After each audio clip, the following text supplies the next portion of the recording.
All right, we're going to take Zygomycota, and it is a fungus that has about 800 different species.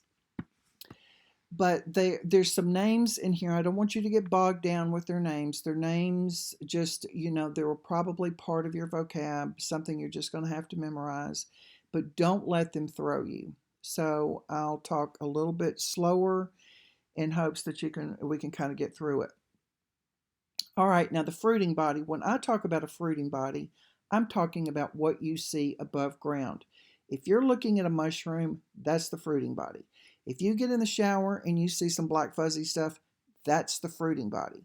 So what you are seeing above the ground is the fruiting body. That's the part that has the spores. Now, the fruiting body is just going to change names according to which fungus we're talking about. So, in general, the fruiting body of any spore forming fungus is called a sporophore. And that's characteristic of a species of fungus. So, the name is going to change with every phylum that we get to. But if I'm talking about a sporophore, in general, I'm just saying it's a fruiting body. Typically, I'm going to call it a fruiting body, but if you see sporophore, that's what I'm referring to. Now, in Zygomycota, they have hyphae that have certain names. Sporangiophores are going to be the upright hyphae. Now remember, guys, the hyphae is the long, stringy stuff. It either has cross walls or it doesn't. And so that long, stringy stuff above the ground of a zygomycetes or mycota is called a sporangiophore. This is our black bread mold. And at the end of this stalk, the stalk is a sporangiophore, there's going to be a sac. And the sac is called a sporangia. Now, that little sac or case is holding the spores. Now, remember, they're haploid. And they're all in this little sac called the sporangia. And that sporangia is very protective. And it keeps the spores from drying out. Because remember, fungus like really warm, damp environments. Now, Zycota in general is your common mold that grows on food. And the three parts to the hyphae, which is the long stringy stuff, it's like having one street change names. Germantown Parkway veers into Walnut Grove Road, changes into Union Avenue. That's what we're doing. So the above ground portion of the hyphae is called the sporangiophore, and on the top is the sac called the sporangia. Now there's another part of the hyphae that grows on the surface of the food. You don't see this, but it's growing along the surface, and it's called the stolon. Now the hyphae is actually going to penetrate down. Just think of your bread. The sporangiophore is what you see, the fuzzy stuff. You're not really looking at what's running along the surface, which is called the stolon. Then there are hyphae that actually go deeper and penetrates the food, and this is the part of the hyphae that's going to absorb the nutrients back, and these are called rhizoids. The job of the rhizoid is to anchor that mycelium.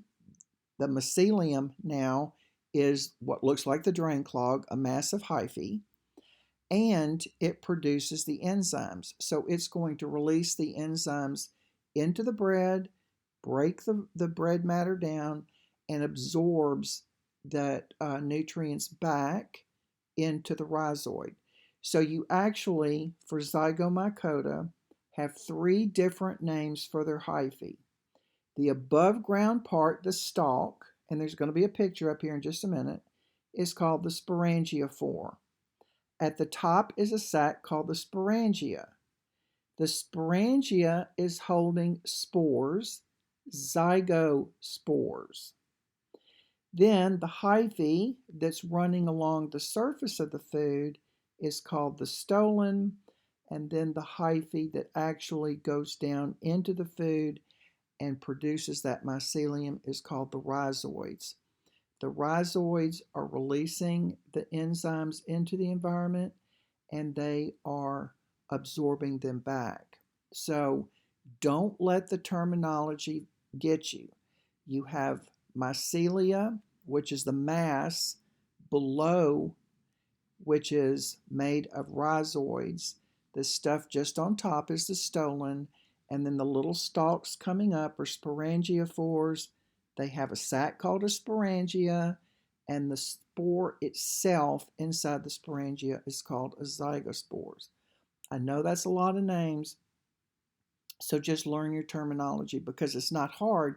It's just you have one thing changing names instead of calling it all one thing. All right, now zygomycota, their reproductive cycle, and there is going to be a picture up here in just a minute. They reproduce asexually in favorable conditions. So that means in weather that is warm and moist, like right now, where we have a lot of moist ground, a lot of nutrients, then it's going to reproduce asexually. So in the side of that sac, the sporangia, at the tip of the sporangiophore, that's the stalk, there's thousands and thousands of haploid spores. They're called zygospores. When the, oh, that was a typo. When the wind blows, the spores are going to be released. Now, I told you wind is the number one means of dispersal, and they get released. They're going to land in favorable conditions, and they're just going to form a new hyphae. So this is the way they reproduce asexually in favorable conditions. Now, it's a little bit different when conditions are unfavorable. So what happens here is the zygomycota they don't have male or female. We've talked about this before. They have what are called opposite mating types, and you're going to see that positive and that negative sign. And they're haploid. They have half of the information, half of the genetic complement. So the haploid hyphae from two compatible mating strains now, they're going to be two different strains. They reproduce, one's going to be a plus and one's going to be a minus, and they produce what's called a gametangium. You'll see this in the picture. The gametangium is just a reproductive structure that contains a nucleus that's haploid.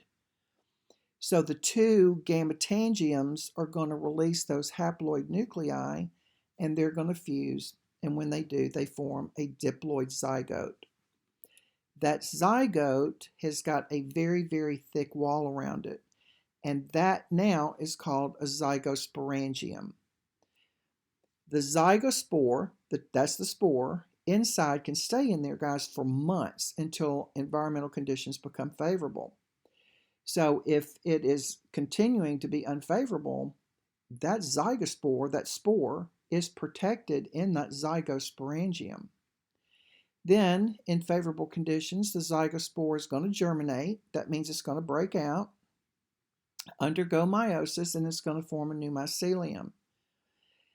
When fungus have to undergo sexual reproduction, it provides greater diversity. We know that there's two opposite mating strains, so they're going to have some differences in their DNA. And it also helps the survival of the species because the zygomycota is allowed to survive in changing environments. So unlike some species of plants where when cold weather hits, they just die and they don't come back, fungus has a means of just lying dormant in this zygosporangium until conditions are favorable where they're going to break out.